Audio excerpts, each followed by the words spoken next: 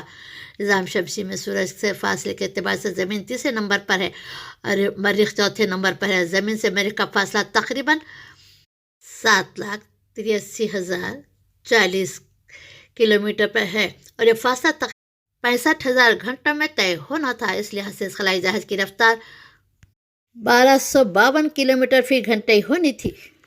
اس قدر تیز رفتار کے ساتھ سفر کرنے کے لیے اس خلائی جہاز کو شمسی توانائی درکار تھی۔ اس مقصد کے لیے اس کو ہر دم سورج کے متقابل رہنا ضروری تھا، سورج سے ہر حال میں اپنا تعلق برقرار رکھنا بھی۔ کسی بھی وجہ سے اس خلائی جہاز کا سورج سے تعلق منقطع ہو جانا تو اس کو اپنا خلائی سفر جاری رکھنا ناممکن ہو جاتا، کیونکہ اس کو ڈیزائن بھی اس طرح کیا گیا تھا کہ وہ شمسی توانائی سے چلے۔ اگر شمسی توانائی کا حصول روک دیا جاتا تو دوسری توانائی کو استعمال میں لانے کی لاحاصل کوشش کی جاتی تو وہ چلنے کے قابل نہیں رہ جاتا۔ ابھی شمسی توانائی کے ذریعے جیسا دی فینکس جوڑ دیا گیا ہے، اسی طرح جنت کے خلائی جہاز میں توانائی کا ذخیرہ کرنے کے لیے ضروری کہ وہ ہر دم اس توانائی کے منبع یعنی مقتدر اعلیٰ کے رب العالمین کے ساتھ اپنا تعلق جوڑے رکھے۔